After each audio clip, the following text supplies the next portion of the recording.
Okay.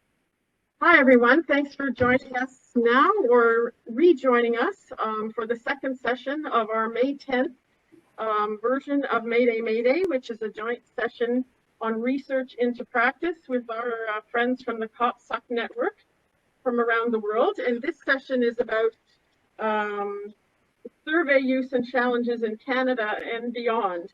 And we're going to start first with some StressAssess success stories.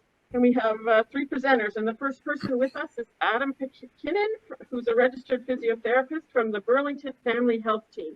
Adam, are you ready to go? Yep. Thank you, Val. Right. So are you unmuted? Yep. Great. And you got your slides. So here's Excellent. Adam. Thank you. Thank you, Val. Thank you, everyone, for having me today.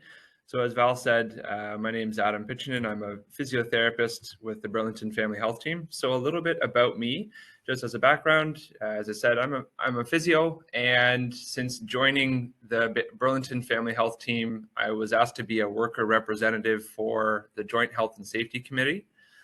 So in doing the training to become a worker rep, I did my training through Workplace Safety and Prevention Services, WSPS, and in their training system, as we learned about the different hazards within workplace health and safety, under the wheel of, or the part of the hazards regarding psychosocial health and safety in the workplace, they had promoted StressAssess as a free tool to use for assessing your workplace health and safety. And so that's really how I came about to learn about through StressAssess's survey. And we've been using it ever since. So our experience at the Burlington Family Health Team using StressAssess so far is that we've done 4 surveys. It started off with the idea of it being quarterly, in that we were trying to do one every 3 months, but then we found that that was leading to a bit of survey burnout, and we made the move it to biannual. We have a fairly small sample size, and that's something I'll touch on in a bit more in terms of some of the limitations with our use of using the survey, but we've had mixed response rates so far, as you can see, ranging from as close to 90% and more recently lower down at 68%. My feedback in using the survey with my coworkers and management has been that I found the survey to be very easy to implement and to use. So creating the survey, I find the steps to go through the survey, building it, and then sending it out to the staff has been pretty straightforward, and I really like that feature, as well as the pre-typed emails and reminders built into the system.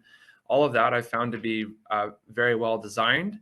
Where myself personally, and this is a bit more feedback I found in my own use of the survey, has been a bit more of a learning curve, has been translating the results and measuring change.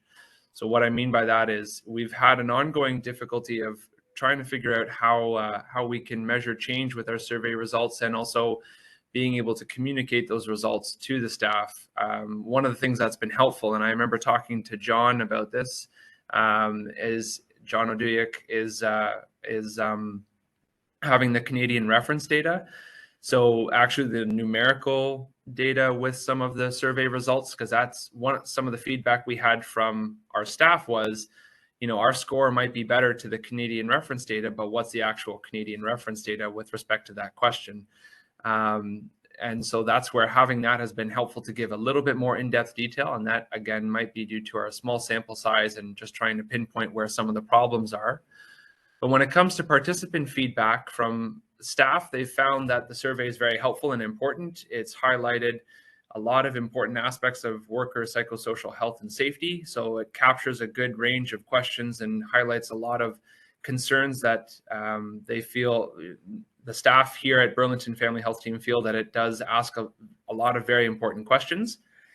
Management has appreciated the survey results and for using them to guide the workplace decisions. So whether it be what training is required, measuring the impact of any staff changes, and more recently with leadership changes.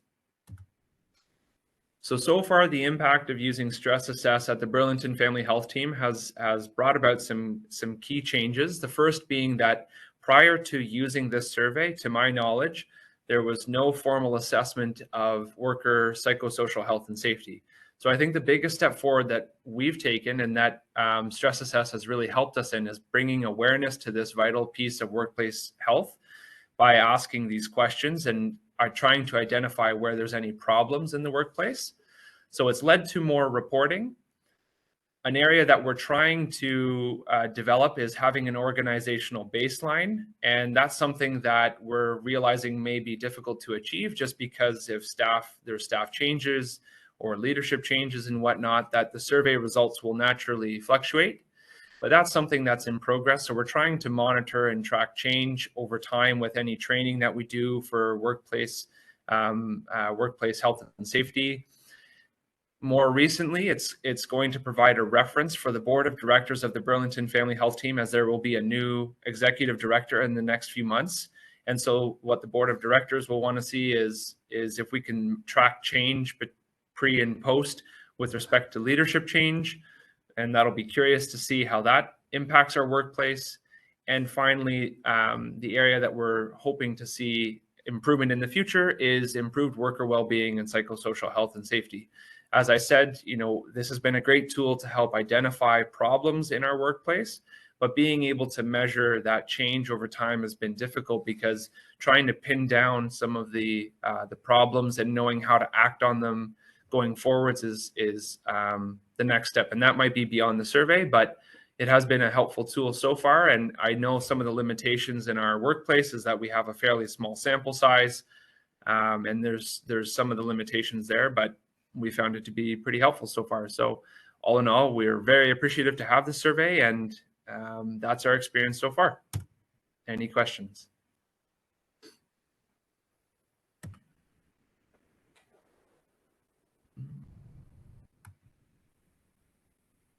I don't see any questions in the chat. Does anybody in the room have any questions?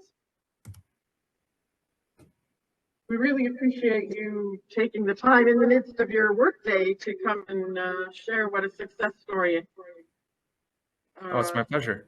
Using the survey has been for you and your organization. And I do find it interesting that will be an instant test for your incoming CEO to be able to be measured, maybe in a year or two, I assume, not instantly. Yes. Yeah. It's probably since we just did a survey in May or April, we're planning to do another one in the fall. So 6 months, hopefully, and see what kind of change happens. Well, I'm not aware of anybody else doing it multiple times a year. John, is that very common? So you guys are like a record breaking.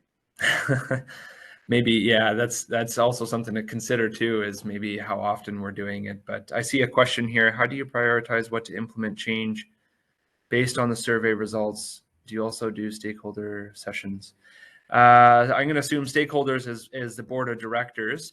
So the plan is with the upcoming, I believe our executive director takes these results to the board of directors and to the Ministry of Health in terms of looking at more like a yearly summary of what's happened. So there is meetings with the board of directors, and as far as implementing how to implement change, from that it comes down to I usually go through the results with our executive director and highlight the key areas of concern, and that's just more of an informal discussion. And then if it's a staff related concern, such as within the team, like a within the team workplace kind of issue, then we will poll the workplace and ask people for what type of training would they like next, or if there's certain let's say there's certain offensive behaviors that were highlighted, such as bullying or discrimination, we look at trying to address those by finding services that would provide that kind of training. I hope that helps to answer that question. No problem. Great, thanks. Yeah, you're very welcome. Thank you. Really, as I said again, we're for this echo in the room whenever I talk, but we're really appreciative of you taking the time and of practicing with the survey, which really helps us learn on how to use it, how it benefits small workplaces as well as large. So now we're going to switch to the next success story. And this is Denise Werner, who's the health and safety specialist from the Ontario Nurses Association.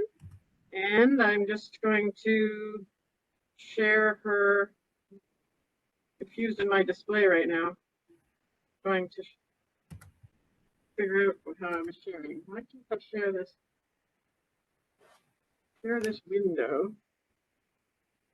What? How did you share the slides? Sorry, everyone.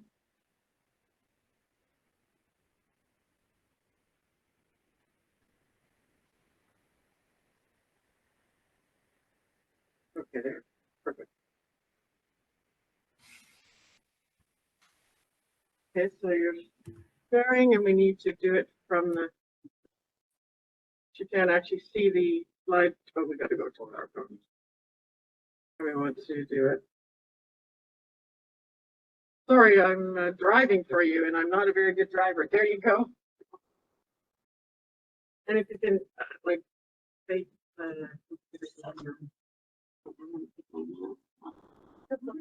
yeah. Oh, it's muted. Oh, it's just. Go ahead. All right, good morning, everybody. My name is Denise Werner. I am a registered nurse, and for those of you who may be online or in the room who are nurses, happy Nurses Week. I'm also a health and safety specialist with the Ontario Nurses Association, also known as OHCOW. Sure. So OHCOW is a trade union representing more than 68,000 registered nurses and healthcare professionals and more than 18,000 nursing student affiliates, and we provide care across a number of various healthcare settings. So I'm going to go through our history with the OHCOW survey, kind of what the situation is today, why we decided to deal with this as our 2023 Health and Safety Caucus topic, kind of look at our results from 2012 to 2023, and where we're going to go from here. So annually in May, OHCOW runs a full-day health and safety caucus for each of our 5 regions across Ontario for leaders and health and safety advocates, including our joint health and safety committee members and, where applicable, health and safety representatives. The caucus is focused on a topic of interest related to health and safety in the healthcare sector. In 2012, our caucus was called Evidence and Solidarity, the key to real health and safety action. And it was at that caucus where John presented, first introduced us to the OHCOW survey. Our attendees, to kind of understand how the survey worked, we actually, as they registered, had them complete a survey, just to get an understanding of how it worked, kind of the questions there. And then John presented kind of the history of the survey, and then presented the results back to the attendees. I have included some of the results on this slide here. So when you look at better than the reference population at that time, work organization and self-rated health, they were above average. Where we were worse than the reference population average was in regards to work demands, relationship, job attributes, and symptoms. Little worse again in regards to symptoms such as burnout, stress, and sleep troubles. And even worse, again, in offensive behaviors. With our physical violence at that time being significantly higher. What is the situation today? So anyone who has read a newspaper, listened to the radio, watched the news, healthcare is a hot topic, and in most cases, it's not for a good reason. From the headlines, you can see that the challenges facing nurses and healthcare providers are having significant impact on our ability to provide good quality care to the residents of Ontario. Programs and entire departments are having to close as a result of staffing issues. So prior to 2020 and the global COVID-19 pandemic, a nursing shortage had already begun as nurses who were considered the baby boomer generation began to retire at a rate quicker than what nurses were entering the profession. In fact, in 2009, the Canadian Nurses Association predicted that Canada would see a shortage of 60,000 full-time nurses by 2022. In 2019, the Canadian Federation of Nurses Unions, CFNU, conducted a study between May and September. 7,300 regulated nurses in a variety of classes participate in the web-based survey and across Canada. And the results were published in 2 reports: Mental Disorders and Symptoms Among Nurses in Canada, which was published in June of 2020, and Outlook on Nursing, a snapshot from Canadian nurses on work environments pre-COVID-19, published in August of 2020 as well. So in the report, Mental Disorder Symptoms Among Nurses in Canada, the survey showed widespread and severe mental illness symptoms amongst Canada's nurses. Regularly working short-staffed and facing violence in the workplace was taking its toll.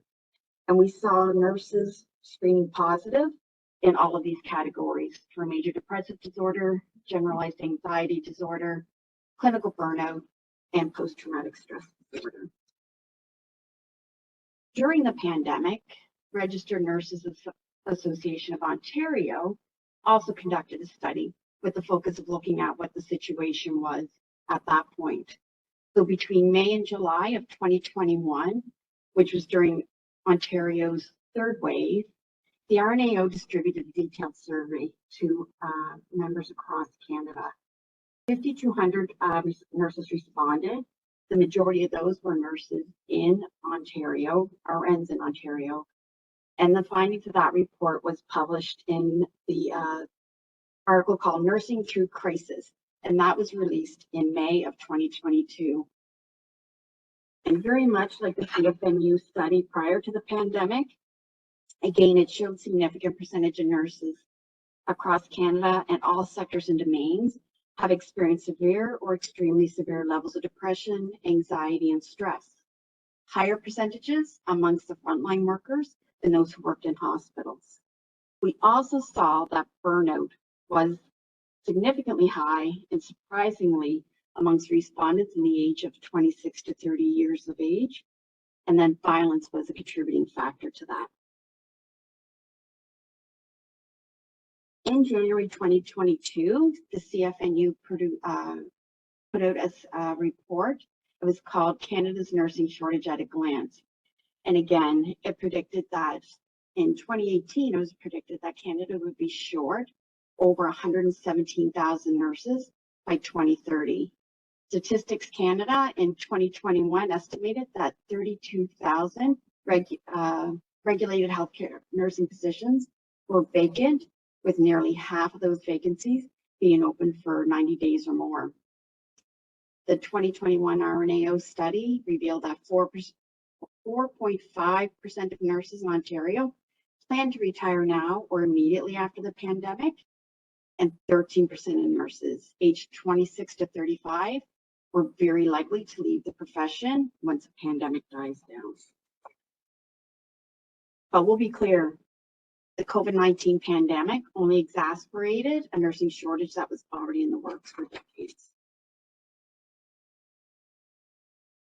So our members have long experienced psychological injuries in their workplaces, but the pandemic inevitably brought it to the forefront.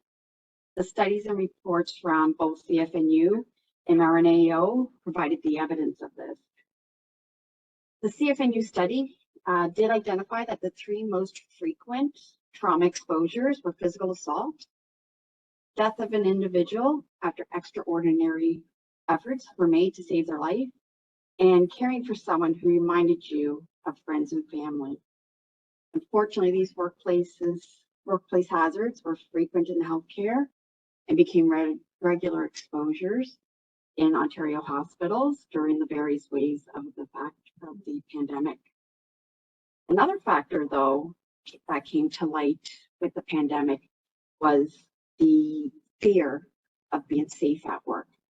So in the 2020 study by Smith and al., John Oudyk was part of that study as well, called The Association Between the Perceived Adequacy of Workplace Infection Control Procedures and Personal Protective Equipment with Mental Health Symptoms. They found that members who felt fully protected at work experienced better mental health than those who did not feel protected while at work. So our last time we had to cover this topic was in 2012. So we felt, 11 years later was probably timely to devote a whole workshop to this. So our 2023 caucus is called Preventing and Responding to Psychological Injuries in the Workplace. The goal was to support our health and safety leaders in recognizing and preventing psychological injuries, recognizing workplace conditions or injuring mechanisms that give rise to them, the tools and organizations such as the StressAssess survey that can support them in prevention efforts, and then supporting our members once injury occurs. This time, differently than 2012, we really focused on trying to leverage our health and safety representatives. Across most of our hospitals, our healthcare facilities, our joint health and safety committee members are very well trained on their duties under the Occupational Health and Safety Act. They conduct their inspections, they review incident reports and trends, and they make recommendations where applicable to their employers. But how do you even begin to assess psychological injury when it's something you can't see? Relying on incident reports is not sufficient because we know that barriers and stigmas around mental health exist, especially for healthcare workers and nurses who are somehow magically supposed to be immune to this. I mean, that's part of the job. You're a hero, you're an angel, but they're human. They go off work silently, never sharing the reason that they're off. And even when it is to our work-related illness, mental health illness, I should say, they don't report it because there's a fear that they're not going to be considered worthy by their peers, and they're going to be questioned about their ability to be a nurse and do their job by their supervisors and managers. So for this caucus, we developed a number of tools and for our members to use. So referencing the Canadian Centre for Occupational Health and Safety sample checklist for psychological hazards, we developed our own psychological hazards inspection checklist for the Joint Health and Safety Committee members. It's based on engaging members and workers when you're out doing inspections, and it does have some specific questions elicited to get a general idea of how staff are coping with the stress of the workplace. We developed some sample recommendations to put the onus back on the employer to conduct a workplace survey, specifically the OHCOW StressAssess, which focuses on not the individuals, but rather the workplace conditions giving rise to the mental health injuries. We also provided a list of mental health resources available to our members. Those that are specific for healthcare workers, we did put an emphasis on.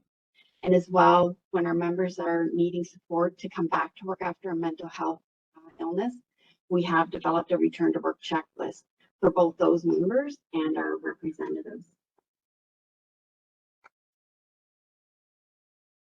So 2023 results, I've just summarized it into a table here. We did have 390 responses, which yielded a 76.3 response rate. In addition to these here numbers, or the information in the table, I should say, we did note that 33% screened positive for general anxiety disorder, and as in the previous session, John indicated that the Canadian reference rate is 15%. Additionally, 28% screened positive for depressive symptoms, and again, the Canadian reference rate was 19%. As well, 44% rate of moderate or significant compassion fatigue was presented as well. Where we saw the worst responses was in relation to offensive behaviors, with all of these results being higher than the Canadian average. Sexual harassment from physicians, as well as physical violence and bullying from relatives or acquaintances of those that we cared for, represented the most offensive behaviors. So now to look at what the results were in 2012 to 2023. So in this data set on this slide, the results for commitment in the workplace and work organization were significantly lower than in 2012. But what was surprising was that social support from a supervisor was significantly improved. This is surprising because this is not what we're hearing from the front lines. And again, to the point that was made earlier in the previous session, maybe the definition of a supervisor was a little bit vague, and wondering if some of them may have considered charge nurses who were their peers as maybe a supervisor. As you can see from the red indicators on this slide, things again are significantly worse. Symptoms such as burnout, sleep troubles, somatic and cognitive symptoms were all worse than those who attended in 2012. And while offensive behaviors were already bad in 2012, the 2023 results were even worse. Sexual harassment is 3 times worse than ECO's average and 13.5% worse than it was in 2012. This does align with what we're hearing from our members at the front line. And I would even say it's probably underreported for real iceberg. So where do we go from here? So before I move ahead, I just want to highlight some of the challenges we had in 2012. We were really eager to try and get some surveys done in our workplaces, and we took it on as an organization. And at that time, we didn't have a lot of good contact information for our members. You know, a lot of them registered with a work or a school email that they didn't update when it changed. Additionally, while social media was present back then, it was not something we really wanted to rely on because our members were being disciplined for their activities on their social media. So a lot of our locals were hesitant to use that as an avenue to reach out to members. However, fast forward to 2023, our locals have a more robust way to communicate information to members, and members are able to actually go on the OHCOW website now to update their information as it changes. A lot of the locals have engaged with regular communications with members through newsletters and social media to get information out.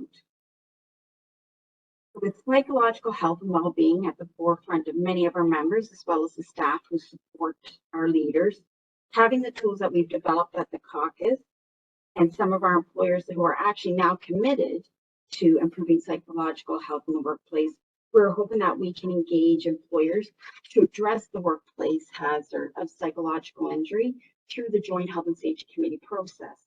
So identifying the risks through inspections as well as data contained in incident reports and WSIB statistics, having discussions at the Joint Health and Safety Committee table, and using the recommendations to request that the employers conduct surveys. Specifically, the OHCOW survey. We know there's other surveys out there, but we would like the OHCOW survey. And commitment to using the results to identify where they must focus on implementing meaningful measures to support workers and reducing psychological injuries.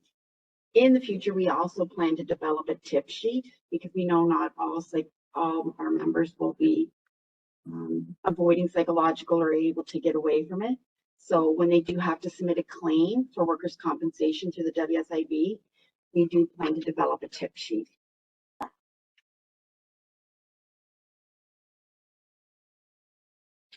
So as I finish up, I just want to say thank you to everybody for hearing our story and how we plan to move forward with our survey results and supporting our memberships to take that back to our employers to do for us, help us with. Thank you.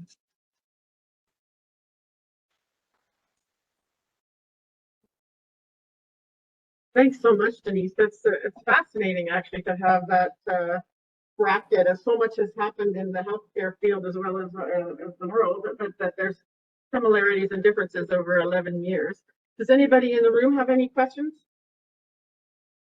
Yeah. Oh, Hanne, so do you want to just take the mic and then stand up here and answer in front of the computer, and then I will. Thank you for a really interesting presentation. And I think it is alarming level of workplace violence. I'm involved currently in 2 studies in Sweden and Norway about workplace violence in nursing, and we can see the same tendency, but not as bad as here. So my question to you is, how do you work with preventing when you talk about, I mean, it can be drug addicts, it can be people with dementia being harmful towards the nurses or the staff. How do you think about prevention? What is your strategy? Well, again, a lot of our previous caucuses, we actually have put a lot of focus on violence. And one of the good things we do have in Ontario under the Health and Safety Act, we've just had, I won't say just, it seems just recently, but we have had some improvement in our legislation where the employers do have to address health and safety and put in measures and procedures around violence and harassment and bullying. But it's just really trying to get it out there and trying to work with our stakeholders to develop better policies. While we do have legislation, it's not necessarily the strongest legislation. So it's hard when we do engage with the Ministry of Labor to try and get them to come in and assist when we can't do it within a workplace. It's really challenging for them sometimes as well to support us. So there's a lot of work. It is ongoing. It is getting worse.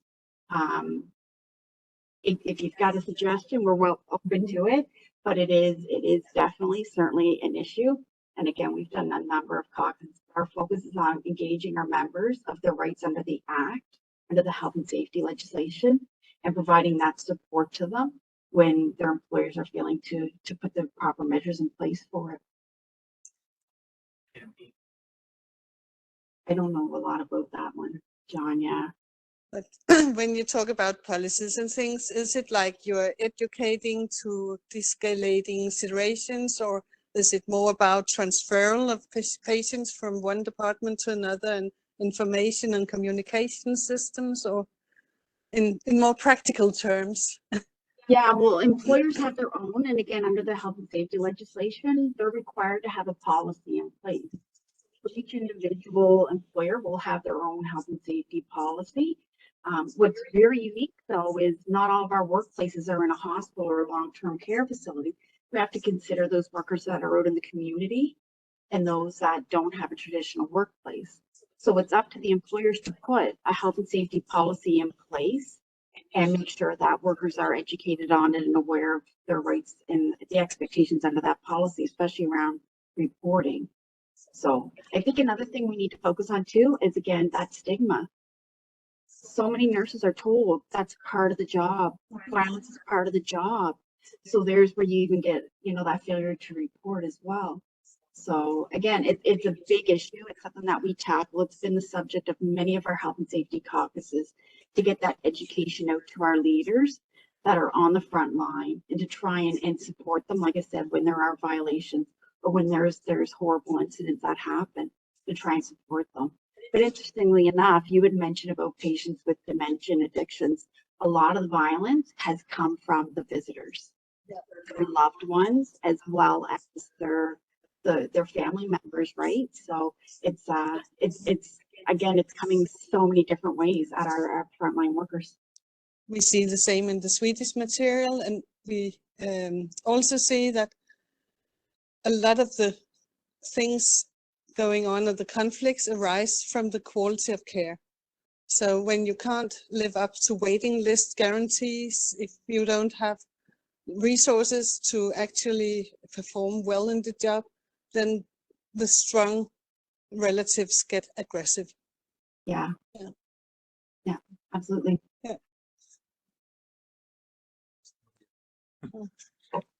Yeah, thank you for your presentation. First, a comment. We have similar experiences in Germany when we have a lack of workforce now in nursing and caretaking jobs. Suddenly everyone realizes that it's more than money that makes a job interesting or lovable.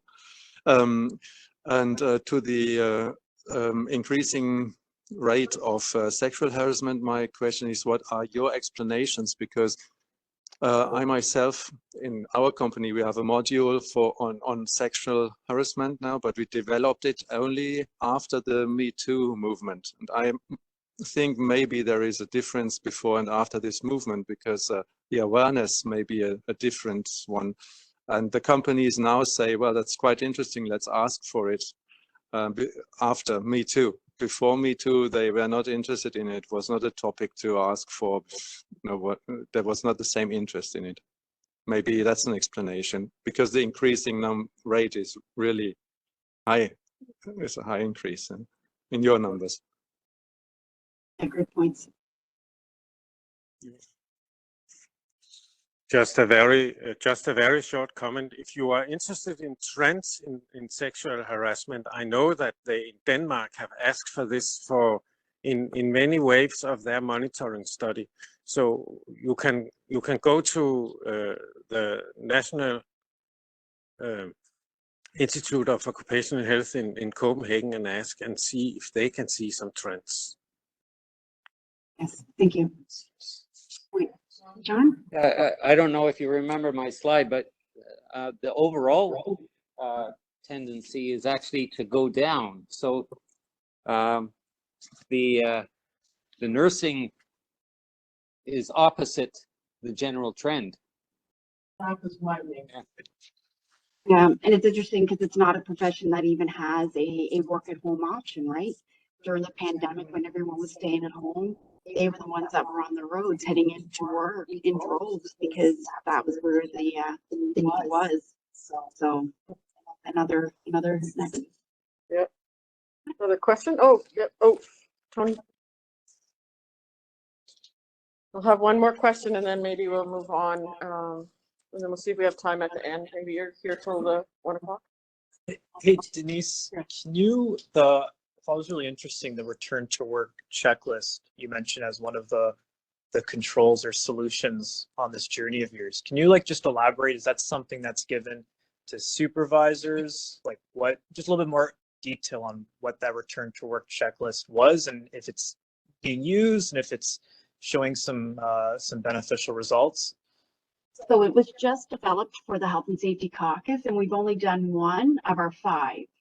So we haven't fully rolled it out, but our plan is to put it on our website for our members to access. And it is twofold. It is geared for the members who are returning. So to kind of understand the things that they need to do before they return to work. So some, paperwork, some documents they need, the supports that they need to have while they're doing their return to work, and then what they can look for after their return to work.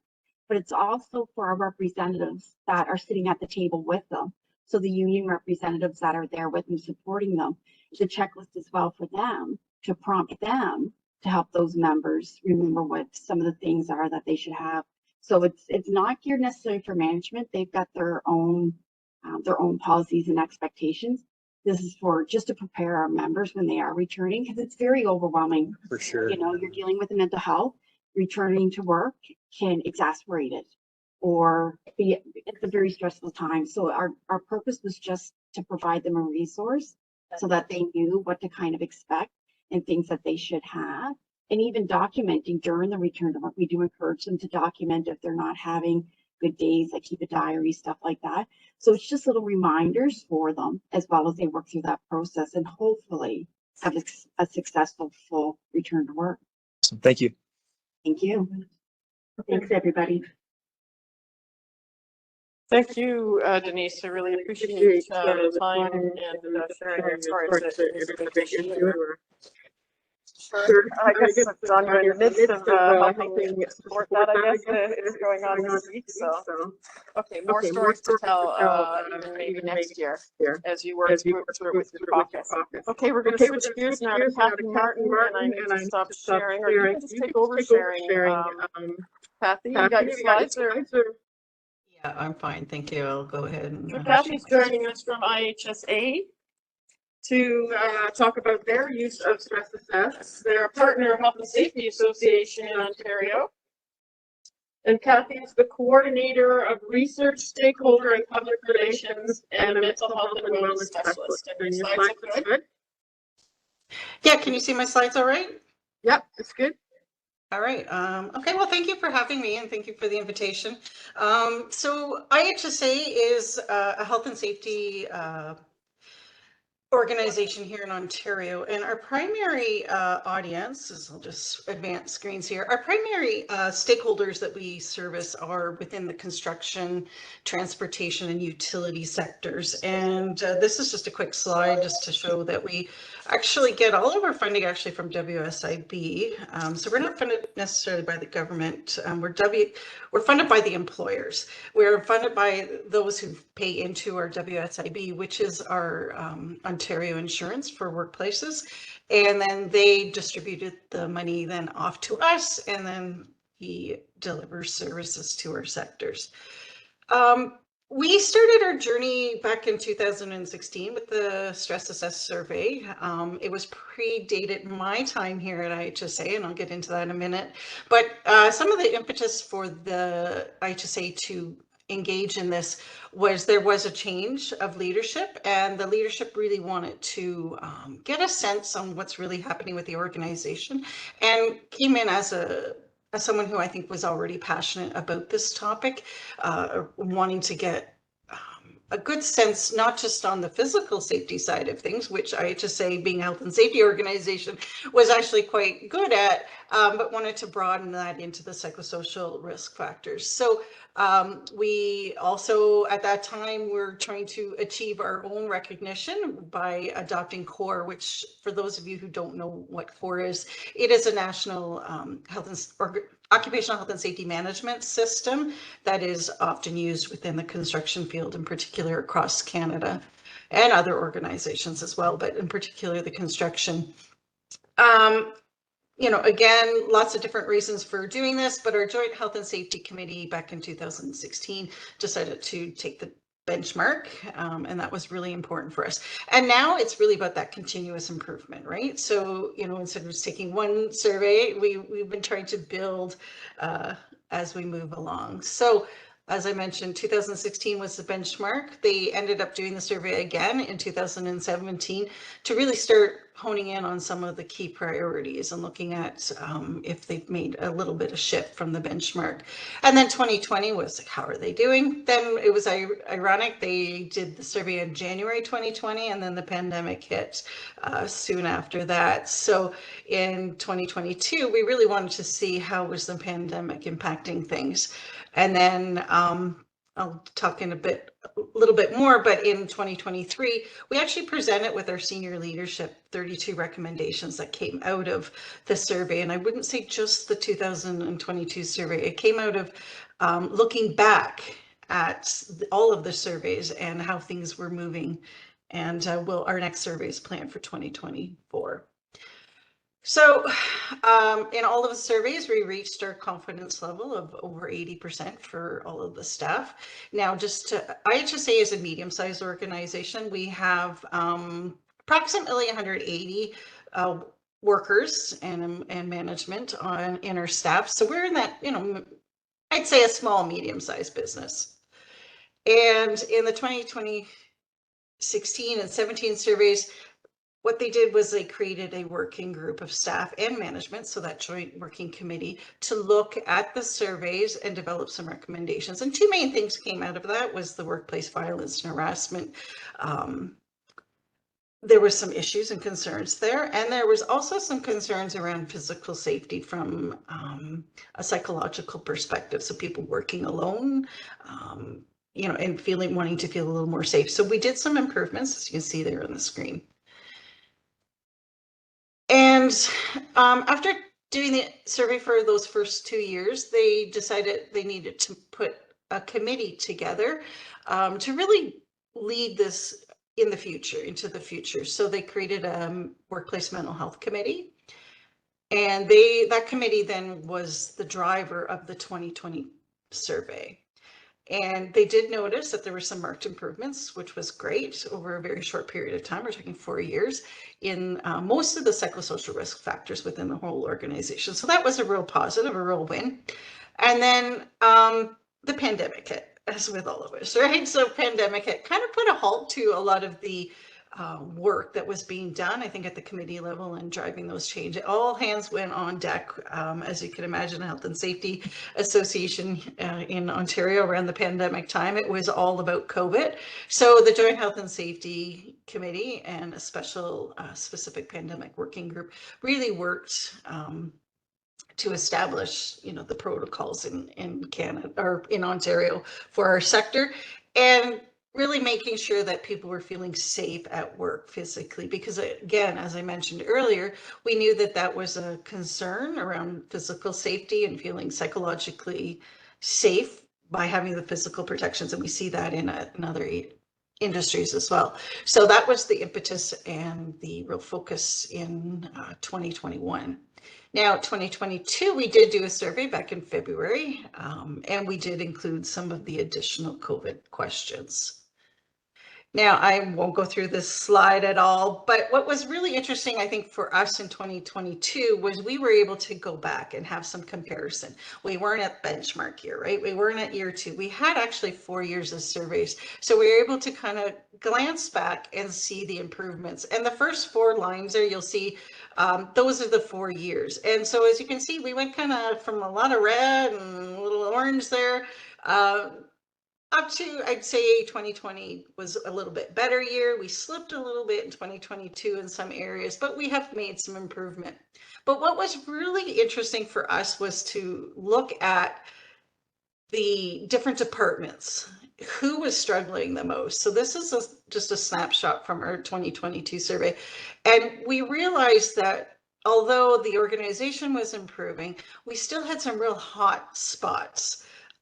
In particular was in our corporate office, and then the second last line there is our female only, or the female identity marker. So we were recognizing that although we, like I said, although we moved, there was still some hot spots, and that was a concern for us. So we had asked OHCOW, John and others were able to help us sort of pull out some of those hotspots so we can take a deeper dive. And I think that's really important when we're doing any kind of survey, is that you use it as a tool, right? Not just information, but a tool to dig deeper. And so that was really important for us. And when we did that, we realized, okay, yeah, we have a problem. There's a lot of red here. We're seeing a lot of red, a lot of orange, and we really wanted to know what was going on. The survey was just the temperature gauge. Again, you know, we decided we really need to dig deeper and address the red. That bottom line really jumped out when we saw this splicing. The psychological health and safety climate was clearly a concern for some of our team. So what we decided to do, which was a little different this year, is we created a joint worker rep committee, and these were members from our joint health and safety committee and our newer mental health committee, and now it's a mental health and wellness committee. We have a wellness task group that's attached to that committee, and we also have a new diversity and inclusion committee, as well as our union reps. So all of those worker reps were brought together at the table to really drive the recommendation process, really to dig deeper into the survey and try to uncover what some of these key issues were. The comments obviously were really important. So we went through every comment, word by word, line by line, to pull out what we considered the themes. OHCOW certainly helped us with that, but we really took time as a team to really try to explore and have discussions on what did we think were the underlying issues as the worker reps. And then we also recognize that, okay, that's great. We have a group of maybe 20 people at the table, but we wanted to know from those who were most impacted. So it was really important for us to get in there. And so we held three survey sessions, or sorry, 3 feedback sessions for those identified hotspots. And we held 3 so we could accommodate everybody's different schedules. We decided to do actually a pre-session survey as well with those hotspot groups to find out and ask those questions that we as a committee were kind of struggling with, and just outright ask, what's going on, and tell us in your words what's going on, but also give us solutions. It was really important for us not just to survey and ask more questions, but really to engage them in the solution building at that time, and then have the sessions afterwards to dive even deeper into those conversations. So we did that. We facilitated those sessions with 2 union reps and myself. There was no management at the table to create, again, that safe space for folks to step up and to speak.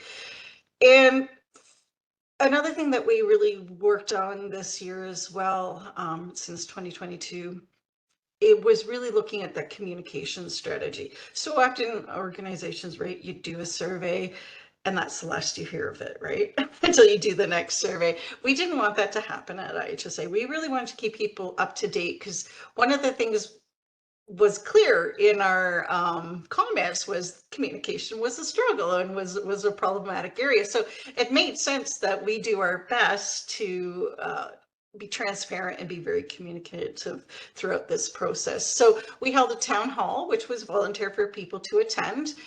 We had a Q&A, and then we also had a follow-up. So all of those questions that came in, we actually did a written formal response that was from the most senior lead in our organization to answer all of those questions. We had manager discussions at the management team, and then the managers also took it back to their departments and discussed the survey. There was full transparency on every meeting that we held with that joint worker rep committee. We actually even branded an email banner from the Workplace Mental Health Committee that kind of, so when they got something in their inbox, they knew exactly what it was for, and it just helped give a bit of a brand to some of the communications for the staff. And then we also circulated the recommendations to all staff before they went to senior leadership for their feedback. We said, okay, this is what we heard from you. These are what we're recommending from the worker rep committee. What do you think? And so we were able to gather some further feedback. And then again, we circulated that to senior leadership, and they gave us a response to our recommendations. And then again, we shared that with all staff. So again, trying to be very, very transparent. As I mentioned, as a result of sort of doing this process, we came up with actually 32 recommendations that were sent to senior leadership. There was a extremely strong leadership collaboration throughout the process to make sure that there was engagement and full understanding of each recommendation put forward. We didn't just throw them a list, an Excel spreadsheet, even though it wasn't an Excel spreadsheet. We actually sat down with the senior leadership and we went through each recommendation and had an in-depth conversation about why it was made as a recommendation, and help prioritize them as well, because 32 recommendations is a lot, but help to prioritize those. And then, yes, so part of what we also realized over the past year, that we've been on this journey for, since 2016, but it still was kind of a standalone project. It was still the mental health survey project. It was never really integrated into the DNA or the fabric of IHSA. And so, again, the reason for doing the survey is to improve psychological health and safety. Full stop. So we're a health and safety organization, and we wanted to make sure that psychological health and safety was just as important to IHSA as physical health and safety. So we have an integration task group that is actually weaving psychological health and safety throughout our occupational health and safety management system and our policies and processes. So we're taking that on right as we speak. Some of the changes we've seen as a result of the recommendations and the survey is we have definitely some improved communications. HR is communicating more regularly, more frequently on important issues to our staff. There's been stronger communication between the departments and management and internal committees as well. But one of the main things I think that changed for us, or is changing for us, is there's been an improved performance management process. And this was really important to our staff. So on our staff's performance management, there's now prompts for managers to have individual discussions with their staff on key issues that we were seeing, things like the workload demand being one of the key ones. And then there also was a recommendation on the 360 to have a 360 review process for managers. So that is also being implemented. And again, we have a new training matrix that was developed for managers and workers to start addressing some of these topics that we see, throughout the survey, so that there's a better understanding of what these are and the drivers that impact the workplace, so that as we move forward as our organization, everybody's sort of rowing in the same direction and we have a good understanding of where we're trying to go. And that's it. So thank you. We're excited to be on this journey. I've been with IHSA for just over 2 years now, helping them with their internal strategy, but also looking to support sectors that we serve in doing more. So I'm actually really interested, and I'll be coming to the conference for the next couple of days, but really interested in learning how we can take the survey out to the sector we serve and start to gather some sector specific data, in particular around construction and transportation, because we know that they struggle a lot. So thank you.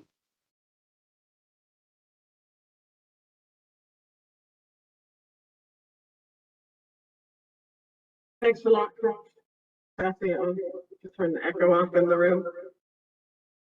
It's been impressive to us that IHSA has done the survey every few years, and it's really interesting to hear how you've, I guess, internalized it among your staff, among the different representatives, and then trying to build from it, and lots more communication in the process too, I think. So I'm not sure if anybody has any questions. I didn't see any in the chat. No, guess as lunchtime approaches, people are, but I do, yeah, it's very important information. And also, yes, you will be joining here for the COPSOC to learn more. And we would welcome and appreciate the support of IHSA in trying to bring what we consider to be a valuable tool to other workplaces in Ontario. And that's why we built it as StressAssess, actually, so it could be self-serve and it could be used and customized to individual workplaces, without having to burden, not burden, but with being able to magnify our impact, basically, or multiply our impact. So thanks for all of that. And we're looking forward to hearing from you also later in the month about crisis planning ahead of time, considering the protection of psychological health and safety, as well as physical health and safety. So let's switch to the next part of this session, which we're going to talk about short and or pulse survey experience. So first, Hanne was going to share a research update. And Hanne is an associate professor researcher from Malmö University. You're going to come to the podium. Great. Oh, I turned the video on. Oh, video, I'll get this all straight. Okay. So now the video is on and we need the slides as well. And you may even help me.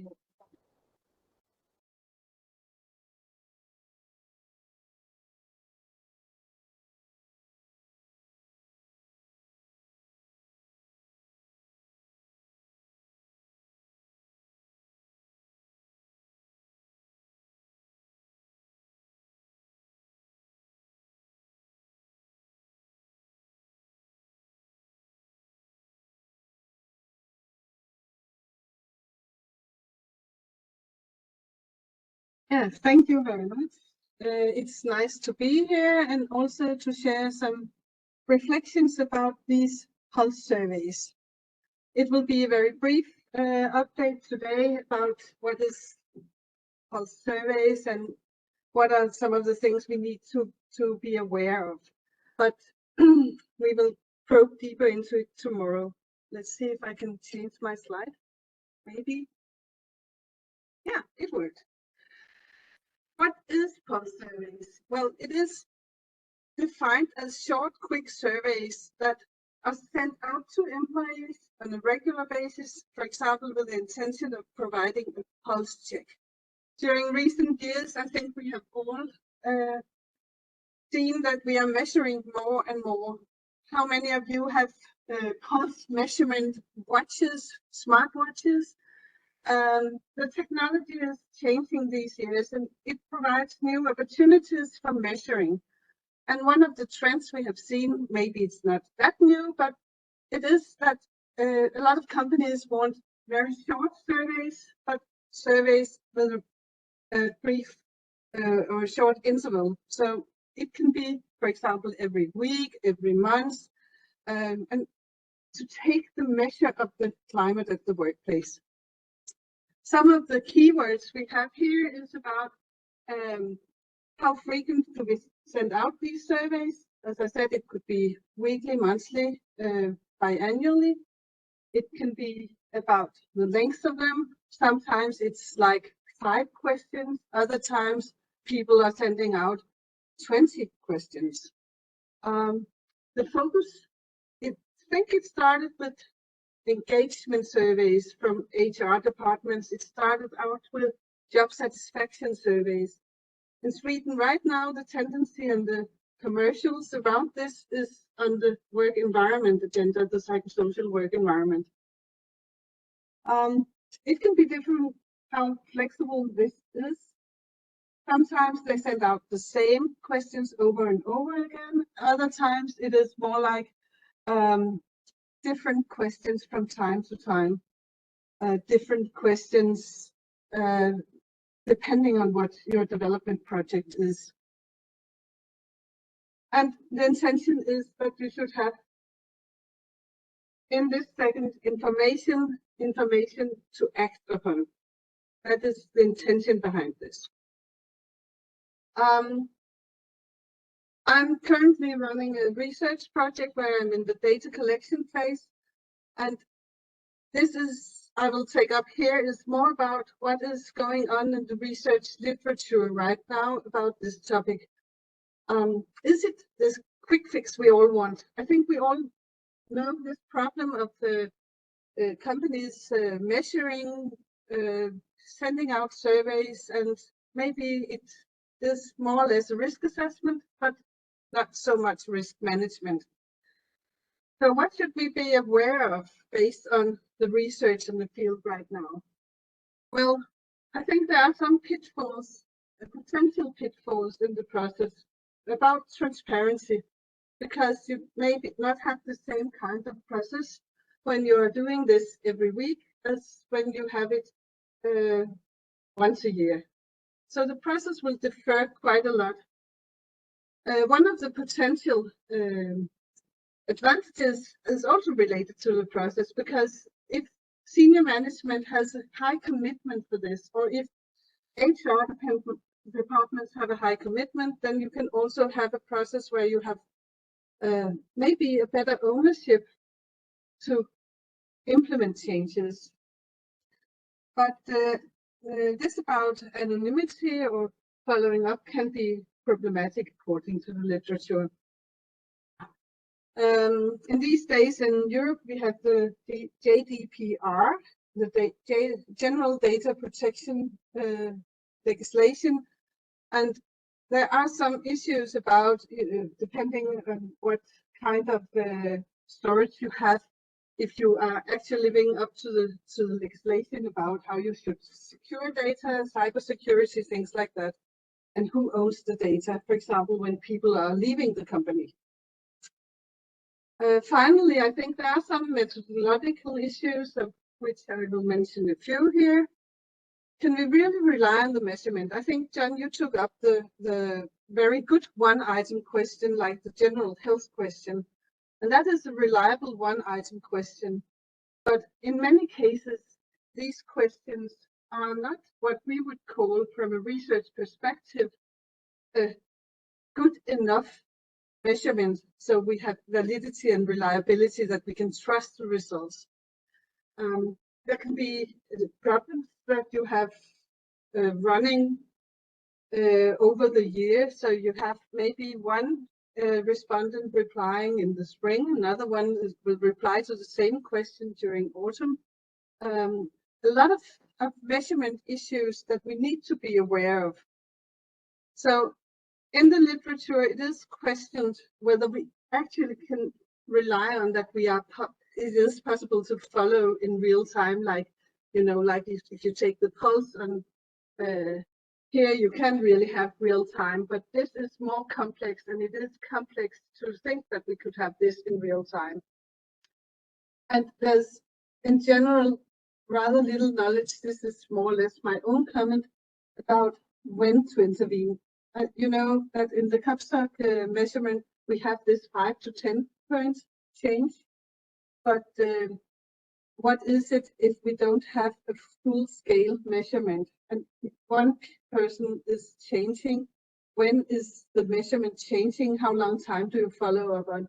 So I think there's a lot of questions about how is this, how is it used in companies? So I will talk a little more about it in our session tomorrow, where we will probe into some of my preliminary findings. But this is, I will leave the word to you, John, because you have actually used the short survey and have some experiences.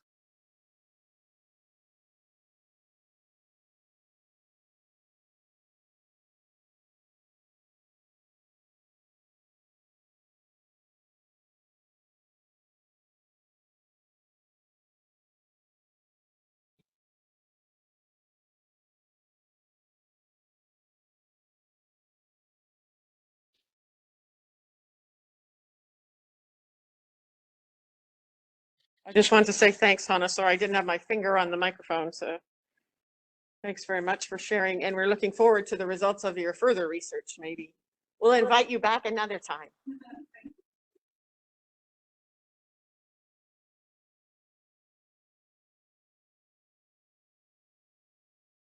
And now John's going to talk about some recent work that, and it's groundbreaking work for us, I think, what you would say. No, actually, I'm actually doing a hypothetical case. Tomorrow, I will talk more about the specifics, but I think Hanne really set it up nicely. So I thought, let's create a hypothetical sample and walk through it. And so there's a constant demand for a shorter survey. Pollsters actually say 7 minutes is the optimum. However, ours ranges from 18 to 23 minutes, so that becomes a problem. We've done short surveys before, but when people ask to delve into what the results mean, I often say, well, if you would have done the full survey, I could answer that question, but because we shortened it for you, I can't. And then we've had consulting companies approach us, and they want to use, or they are using the COPSUC questions in their pulse surveys. And so they're asking us, how do we tell if fitness is meaningful or not? And, you know, we struggle in showing differences over years, as you've seen in our presentations this morning, and they're talking about months or weeks. And so, and we had discussions with the COPSUC group about this, and we said, well, we can just say, no, you guys are out to lunch, and we shouldn't do it that way. But then we had an opportunity to try it, and so we thought, okay, let's try it out and see what happens. And so here's the survey that we use, and I think this is the wrong survey presentation. Is it? Okay, so these are the ones that we used.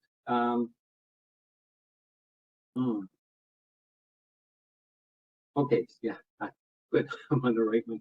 We have the one question where we asked, how would you rate the psychological health and safety climate in your workplace? Healthy, supportive, good, fair, neutral, not so good, poor, or toxic? And let's say it's poor. And we actually based an article based on this question and correlated it with the various scales in the questionnaire. And so I showed this already. It's about 18% are on the negative side, about 75% on the positive. But if you change this to a numbered scale from 0 to 100, you can see there are only 7 possible numbers, and these are the numbers for an individual. And let's imagine that we have a workplace with 60 workers and 6 departments of 10 workers each. And that's because the screen felt nice and we have the scale. So if we look at the number of percentages, like there's 2 here, 3 there, or 2 10% here, etc. So the average score was 70. So I created one department, but because these are low numbers, I had to create another department, one with an orange one and one with a red one. So we get the average, and the average is a little lower than the Canadian average. But and then we created a better department and a worse department, and the best department and the worst department. And there we have all 60 people in the workplace. You can't see the white ones for some reason. or the gray ones in the middle, but they are there. And it reminds me, I don't know if I have grandchildren and we have a lot of these things, they irritate me like anything. And as soon as I was looking at my slide, I said, this is the same irritation I feel. But anyway, so the average score was 64, and a little lower, but that's why people come to us for help when they're a little lower than the Canadian average. And so what I did is digitize them. So these are the numbers that correspond to the colors, and we have the 10 people. And if I do all 6 rows like that and even up the thing, here we have a nice table of everything. So if everybody answered the survey, this is what we would get. Now I'm just going to flip it over a bit so that it's easier to look at. And then here we go, take the mirror image. And now we have a table that I can manage on my slide. So you can see the averages for the individuals ranges from 38 to 83 individual departments. And so now if we had a sampling response rate of 17%, which is fairly common in large organizations, this is how many people we would actually sample. And you look at the averages now, well, we got nobody from the best and from the worst departments. And one of the departments, only the happy person responded. And the happy people seem to have responded more than the others. And so we have this range of departmental scores. And, you know, 0%, 40%, 30%, 20%, 10% response rates with an overall 17%, and the actual numbers.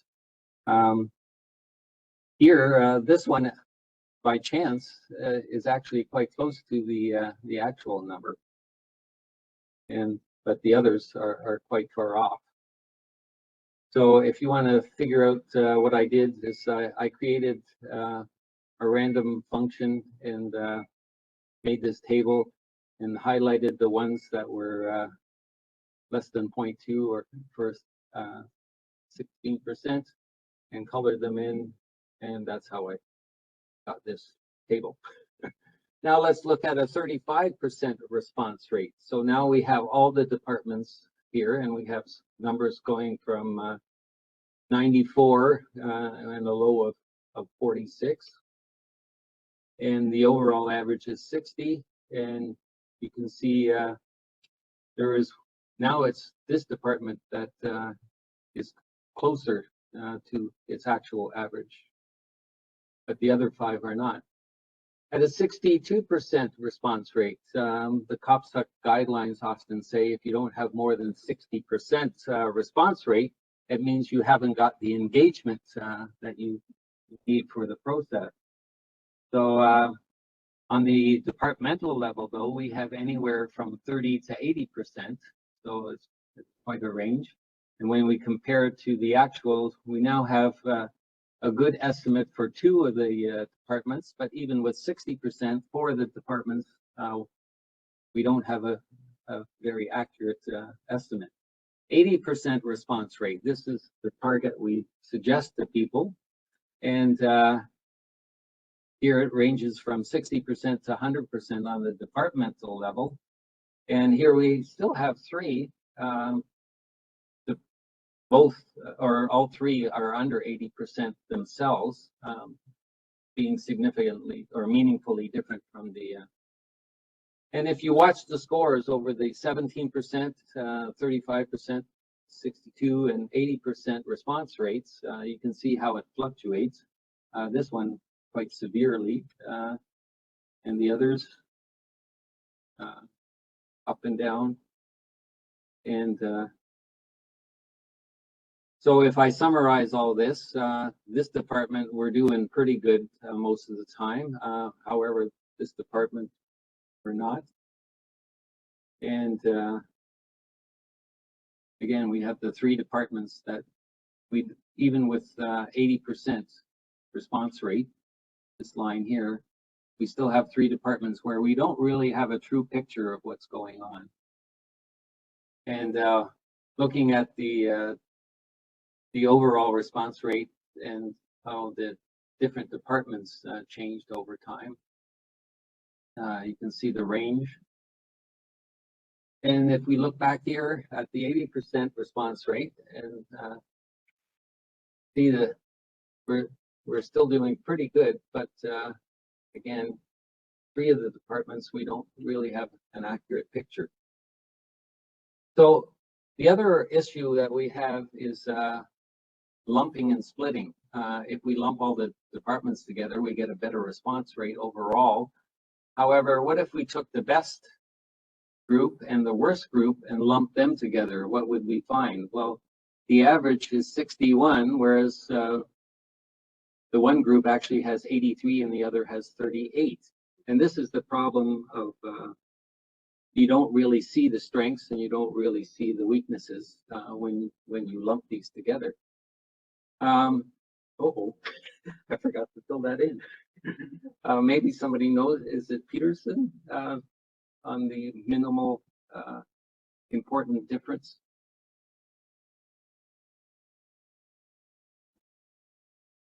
Okay. Yeah, Scandinavian, yeah, sorry. I was going to fill that in, but I was so busy. So what is a meaningful difference? The paper suggested half a standard deviation. Our standard deviations vary in StressAssess anywhere from 15 to 30, sometimes a little more, a little less than that even. And so half of that would be 7.5 to 15 points on the scale. And then there's these other rules of thumb that we've talked about, the 5 points or 5 to 10 points.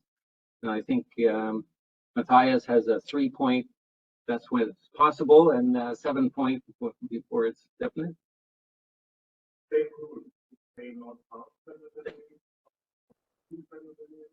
Okay. Okay. So the other thing we looked at is what happens over time. And when we did that just now, we had the 7 years that we talked about earlier. But in the UK, they actually did a survey of workers over, I think, from 2003 to 2010 every year. And their conclusion was there was little change in the psychosocial conditions between 2004 and 2010. And if you look at some of the results, this question is the mean of job stressfulness and the percentage with high stress by year. And you can see how the numbers change.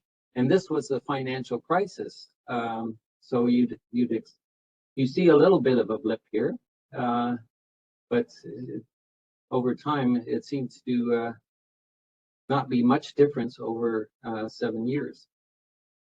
And I showed you this already, the number of people who say they're either their conditions at work are quite a bit stressful or extremely stressful, were 27% in 2010, and just recently it was 28%. In 2019, it was 30%, higher than before the pandemic than after.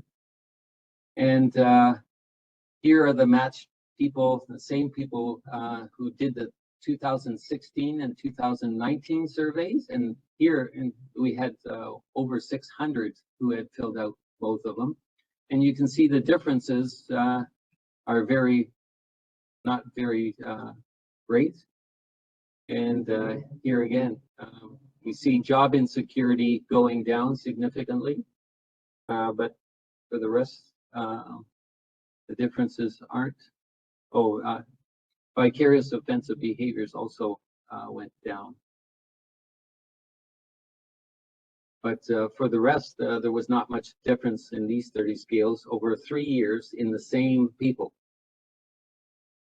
So what's the difference? Better job security, less full-time work, and this was often by preference for the older workers. Slightly better scores overall, slightly worse sexual harassment, and bullying. That was for the 2016 and 2019. And the matched analysis in this case was similar to the averages. And so the question is, do people just adapt to the situation and the baseline keeps changing? And so if it's this difficult to see changes over 3 to 7 years, how meaningful is it to measure a difference over weeks or months? And and it reminds me of, this adaptation that if you have a frog and you throw him in hot water, he jumps out. But if you put him in tepid water and slowly heat it up, it won't jump out even though it starts to boil. The other issue is the regression to the mean. The more times you measure things, the closer they get to the mean. This is baseball batting averages. And you have somebody here with a very good score and somebody with a terrible score. But if you measure again and again, it goes closer and closer to the mean. And the longer you measure, the closer that becomes. And the inherent variance within scales. With the health, we basically have 5 choices. And when you measure temperature with a thermometer, it's plus or minus half the smallest gradient. So this is plus or minus 5 degrees or 0.5 degrees is the reading error. So if this is the reading error, is that 12.5? But we can't pick 12.5, so we either have to pick 0 or 25. So it becomes a fairly large difference. Then as Hanne mentioned, there's issues with confidentiality. But also, if you're tracking individuals, you are responsible ethically. If you find something, if you're screening, let's say, for anxiety disorders or depression disorders, what is your ethical obligation to follow up if you see somebody with a problem who screens positive? And so that's quite an issue.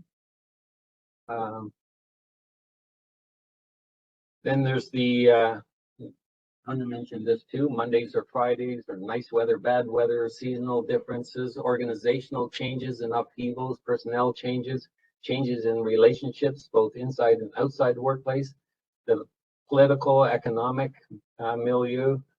So as things change, also there's a problem with causation with psychosocial things. With COVID, you get the virus and then you get the disease. But if you have a headache and you think it's due to stress, it may be that stress has caused it, but it may also be that you have a migraine condition which is more sensitive to stress, and therefore, so it goes back and forth. The arrows have the lines have 2 arrows at the end of them, and it's the behavior, and Albert Bandura, who's a Canadian who went to the States, of course. Anybody who's famous in academia goes to the States once they're famous. He talked about reciprocal determinism, and that's something that we've explored. And it's the old question, which came first, the chicken or the egg? The lack of theoretical frameworks for these people who are doing pulse surveys. They're just looking for questions. They're combing the internet and grabbing them and not thinking about, what is the job, what is the theory underneath it. And COPSUC was kind of originally designed in order to cover all the different theoretical frameworks, although Hanne has showed in her paper that the job demands and resources model fits well. But those things are changing too. People are trying to split up resources and demands between job hindrances and job challenges and job resources and things like that. It's all this lumping and splitting going on. And some of the refuse to deal with the issue. In Ontario, we have this public system for alerts. And Oh, there you go. And Not alerted. 5 minutes, okay. So So there's issues of not addressing the power differential, where control is not called control, it's just called a lack of resources. And variable ambiguity.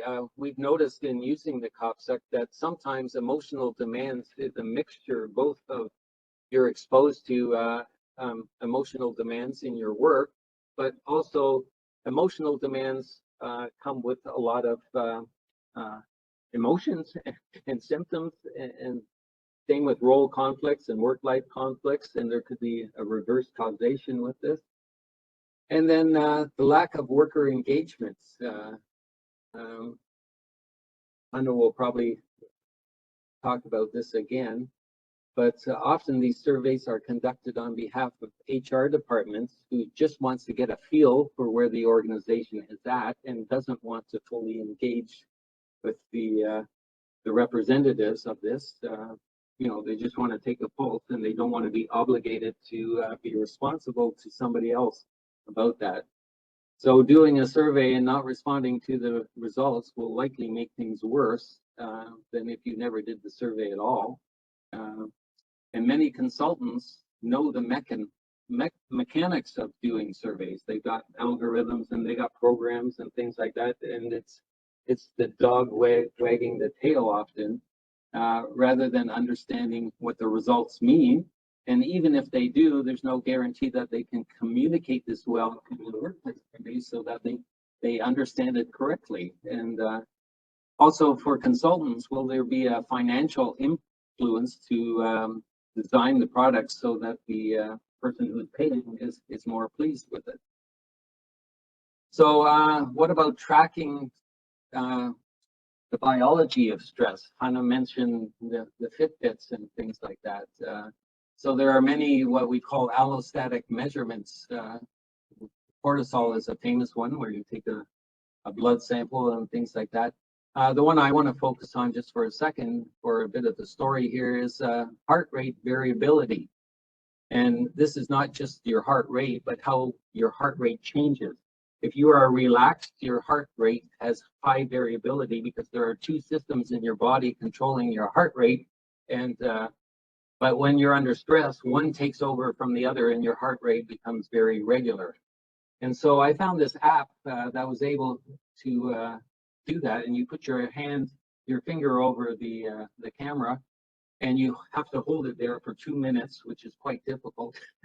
The app, I don't think, is no longer available, but maybe your Fitbit can do this also. But, you know, I'm a measurement geek, so I did this for 40 hours. And I started off at work and I did 3 measurements to see the reproducibility, and it was pretty good, 17, 18, and 19%. And then after my commute home, I noticed I was almost double that. And then supper, and then doing dishes, it went up. Dishes is actually a time when Carla and I actually enjoy, but what it is physiologically, the blood is going to your body and digesting, and so your body is under a certain amount of stress. Then I thought I would watch a horror movie. I watched The Sixth Sense with Bruce Willis. I don't know if anybody's seen it, but there's a certain spot where it's really scary. And I was lying on the couch, and all of a sudden I jumped up when that happened. So I grabbed my thing and I did a test, and I got 2%. And I thought something's wrong here. So I took another test, and it was 1%. But what it was is I stayed up later than I normally do. So I think my body was asleep while my mind was watching the TV. And so my body wasn't reacting the way my mind was reacting. And in contrast, at lunchtime, I like to go rollerblading. And just anticipating going rollerblading raised my level to 50%. And while I was rollerblading, it was at 97%. And, you know, it's actually along the lake here in Hamilton. We walked there yesterday, and I was enjoying myself and relaxing away from work and everything. And it was at 97%. So that was physiological stress, but not psychological stress.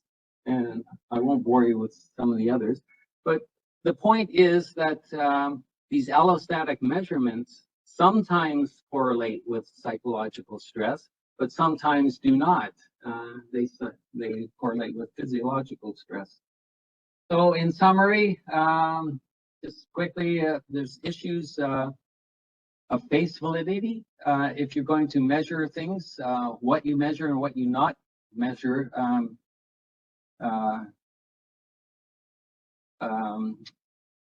People may not accept that this is a measurement of what you think it is. The initiation and participation, will it be a top-down thing? And the top-down can be either a command and control type environment or a support and direction environment. It can come from the middle where it's more bureaucratic, or a groundswell led by activists, the knight in shining armor. Motivations, curiosity, technological fascination, illusion of control. If you can measure it, you know, which isn't true. Optimization, regulatory compliance, or just altruistic motivations. Sampling issue, the sampling size, the sampling rate, lumping and splitting, levels of analysis, methods.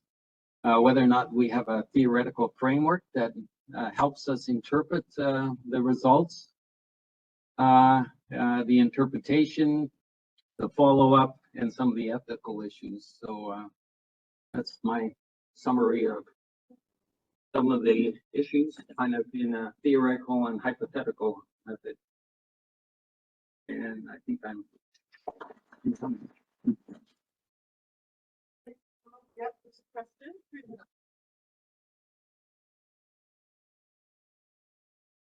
I have one comment. You talked also earlier in another presentation on what do we, if we compare, if we look at trends, we can look at trends among those who work at the workplace at time 1 and then compare with those who work at the workplace at time 2.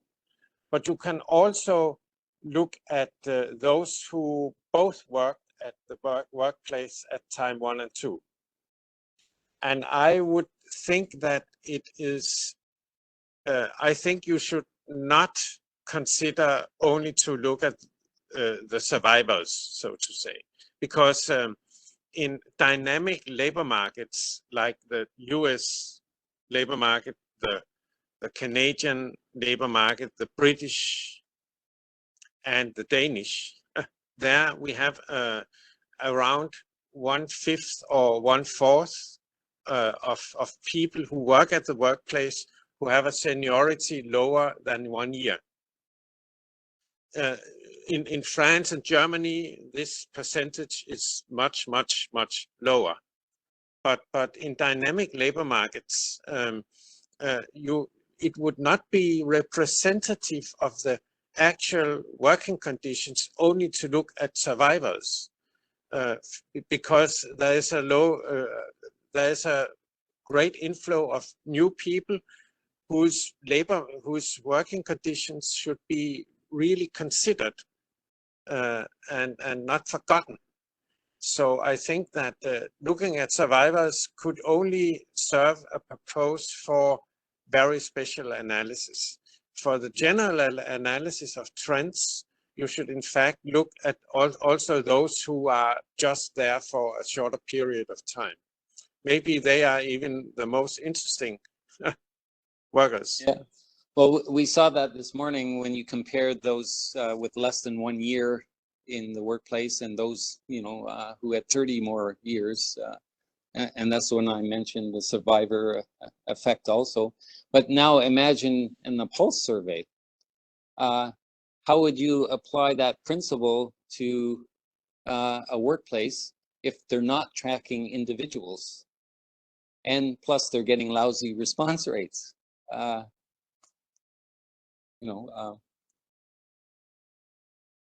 would say that yeah, it can't be done. Well, it's being done, but not reliably and validly. But you also have an issue that when people are leaving, sometimes you will filter them out, saying, now this, maybe John has been here for 40 years, now he's retiring, and then your data will go out of the continued curve. And then you really have a problem, because maybe you were very positive about your work, and now the department is without you, and you will have a situation where you will suddenly have completely different workplace measurements. Yeah, and Daryl's going to experience that very soon. We have one more presentation, so we're just going to go a little bit later, but I guess is there a little bit more right now, or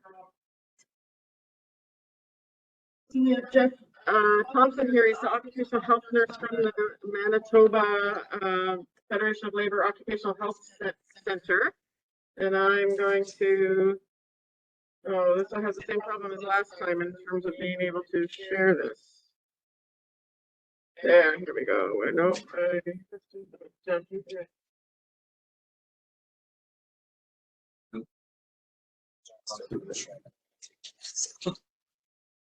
No, that one doesn't work. That one works. okay, here. The better driver than I am.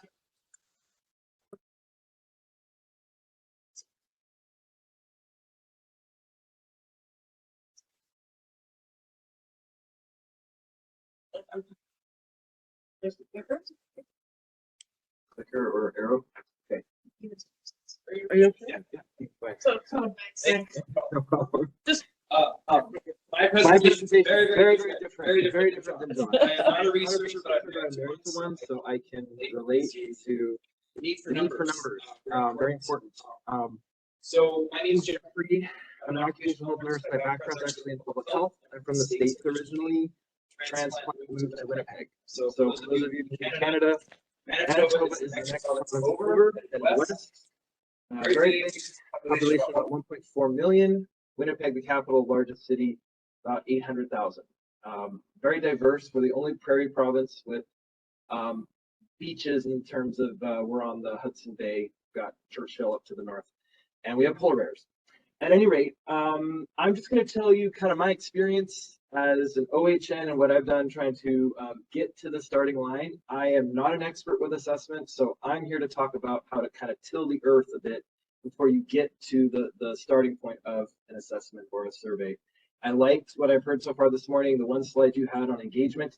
I'm going to take that one slide and break that down. So everything you said about making sure workers feel part of this process is really, really important. So briefly, the MFL Occupational Health Center, we're in Winnipeg, and MFL stands for Manitoba Federation of Labor. Our roots are from the early 80s. So in 1983, they found that there wasn't a really good place for workers to go for medical care when with our workers' compensation, or there were issues with, lead exposure and all sorts of challenges at that time. So we provide clinical support, but then my role is to go in and do a lot of really health education, health promotion, and my area happens to be in mental health. We work across the province. We're only 12 people, so we're pretty small. And the idea is to prevent illness and injury. So we're really big on prevention. So you've probably seen this before, certainly if you're from Canada and we're talking about this issue around psychological health and safety. We were using this as our guide, and we still are, although I have some challenges with its use in some workplaces in terms of its cultural acceptance. But the idea is that it's a shared responsibility. Employers have an obligation to act, and having a CSA standard of this caliber is really important because it does highlight the need for systematically assessing and controlling for psychosocial hazards. So once again, just a quick overview of what we've done in Manitoba. My clinic, the OHC, in 2015, we accepted a call from the Mental Health Commission of Canada to be at the tip of the spear, to be partners and trying to implement more programming and education around this very important issue. And so I went and had some extra training on this. I've interacted quite a lot with the Canadian Mental Health Association and with Safe Work Manitoba to create some new curriculum and content for employers to take psych health and safety and adapt it to their existing health and safety programs, whatever that might look like. And it's been a real challenge. It's been a real uphill battle. We are kind of the flyover province, so we're forgotten in a lot of ways. Ontario has a lot more going on than what we do. And so just penetrating people's, lack of mental health literacy, not understanding what even that term means. And so, of course, pandemic hit. and we're still picking up the pieces. But I would say some of our key successes from a partner standpoint is increasing knowledge and awareness among their stakeholders. We do have a provincial strategy, thanks to Safe Work Manitoba, which is an extension of our Workers' Compensation Board. And it was great to hear from, see, that's why I brought this up here. Kathy from Infrastructure Health and Safety Association. We have similar associations in Manitoba, and we're trying to expand kind of our footprint and our awareness around this very important topic, as well as the MNU, which is the Manitoba Nurses Union. We work a lot with unions in trying to expand awareness. And I already mentioned the curriculum. So COVID, of course, hit, crisis mode took over, same sort of issues we heard, right, from Denise when it comes to the healthcare sector. Now, I'm a nurse, but I don't just work in healthcare. I work in all sorts of industries and sectors in terms of just responding to inquiries. And we're getting a lot more around mental health and what to do. And of course, I should mention that Manitoba has a higher per capita number of Indigenous or Aboriginal folk. And so the disparities in health equity and health outcomes are huge. And there's been some real challenges with potential violence in schools and in other social service areas across the board.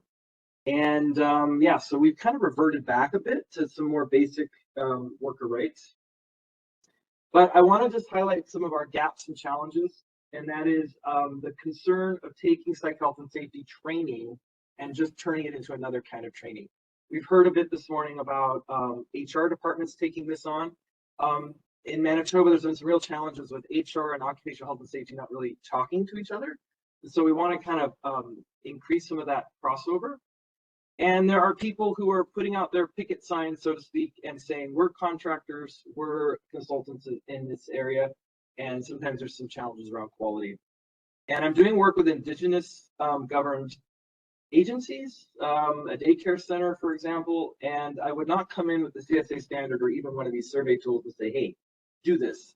It does take being in relationship, and I'll get to that in a second.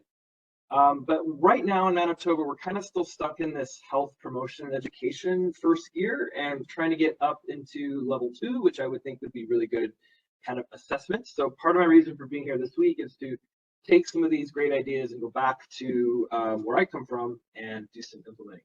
So a lot of people feel like this right now. And I'm only speaking for Manitoba, and I can't speak for all Manitobans because I'm not even originally from there. I'm just here as a representative, and we're having some challenges. I'm just really grateful for Val and John and all the work you guys do and that you include us. I just have a couple more slides here, but I want to share with you kind of my experience a little bit about the importance of using what we call mixed methods. And we've touched on that this morning a bit, but I like Daryl, your stuff on qualitative was fantastic. But instead of tethering some of that qualitative, some of those comments to the survey, actually getting in there and doing really some structured either focus groups or some other forms of participatory inquiry, and being sure you've kind of prepared people before you do actual surveys, because if you do have a low uptake, there's some challenges around, in my opinion, really psychological safety, which is what I'm drilling in on even more these days post-pandemic. And then, of course, the organizational trust is, eyeballs roll, one more survey, what am I going to do? So it really does take being in relationship. And I'm here to say I'm not an expert on this. I just know I've been trying to build relationships for quite some time. I've been at it for 8 years. And I mean, my Indigenous brothers and sisters, I really like this term. And I just wish, I guess this is as much to me and to everyone in this room, as professionals, being aware of your need to always be efficient and just kind of keeping that in check. I am also a numbers guy. I'm a quality guy. I get it, but there's value in being present and willing to listen purely for the sake of listening. And I think that's where we get kind of challenged, because if you're an outsider coming in, who's the gatekeeper? I like this idea of having joint health and safety committees at the front end, but if management is the one bringing you in to do this survey, how much time do you have to really get to know people before you're, which is why it's great to hear people taking like the StressAssess survey, incorporating it into their daily procedures rather than bringing outsiders in. So, and it sounds like OHCOW, you provide a lot of support in that department. So I I really like this slide. I use it in some of my training and outreach, and maybe this is a good before lunch thing to think about. And that is, you know, we're talking about human beings here. We can't reduce folks to numbers, and it is about leveling and being with people where they're at. At the OHC, we use a community development model. So things like accessibility, equity, diversity, inclusion are all super important. And this is also kind of a mental health first aid approach too when someone comes to you with a concern. But I would say that that applies to anyone in research or anyone doing any outreach and education in this arena, because it is, you have to practice what you preach. So the last 2 points, because I have a very short slide deck here, I would challenge us to get a little creative, and this is where you maybe need to, these pulse checks and pulse surveys are great.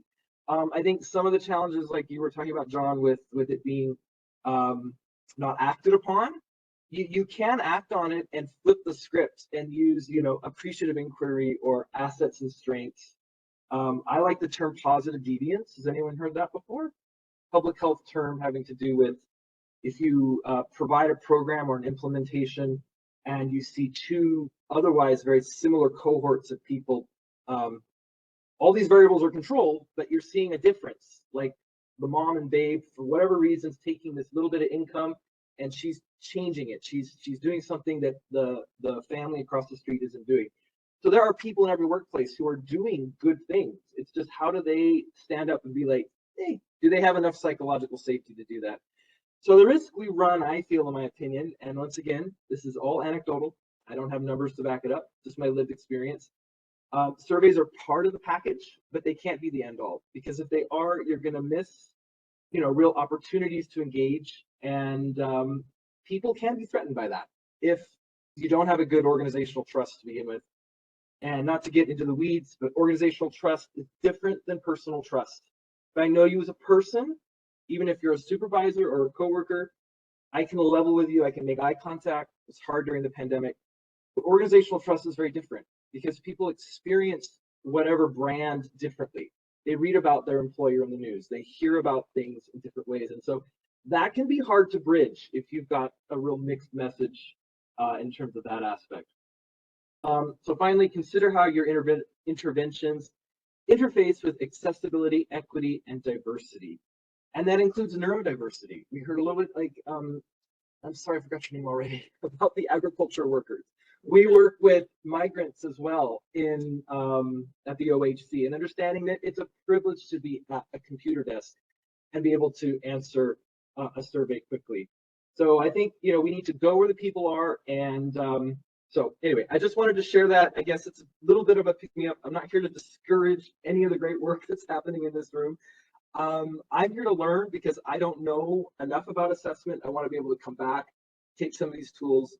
But I feel pretty strongly about, like, the importance of being in relationship with people first before you come in. And it's so easy to be that expert, right? And to come in and just say, well, this evidence-based practice says to do this, this, and this. Anyway, that's all I wanted to share, and thank you very much.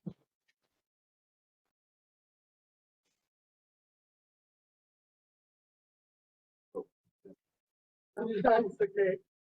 Thanks a lot, Jeff. That's very, well, very engaging. A very engaging talk about all the other things we have to think about in terms of, and not coming in whenever we engage with the workplace and assuming that we have the answers, because really, even if we're there, it's to help them find answers in whatever way we can. But I think, and the challenges that you've run into, I think we all run into in different ways in different circumstances. So, and the equity and diversion piece, I think, is more and more important as well. So I'll be really interested to see not just what you learn when you're here, but also if you're able to help some workplaces in Manitoba work through a survey and then see how that goes and build any momentum from there. So I don't see any questions in the room, and I don't see any online. We've lost a few people, so it is time to break for lunch. As the people who are on the call, the next session starts at 2 o'clock. It's yet again a different webinar link, which I put in the chat. It's also when you register at Mayday, and we'll be back here at 2 o'clock. And for the people in the room, the lunch should be outside. I don't know if anyone's checked. We'll see us back in our chairs at 2 o'clock as well. And there is a patio, hopefully newly cleaned this morning, that we'll be able to eat outside on such a beautiful day. So thanks again, and thanks to all the speakers for coming and for presenting and for sharing the success stories so that we can all learn together. Okay, thanks.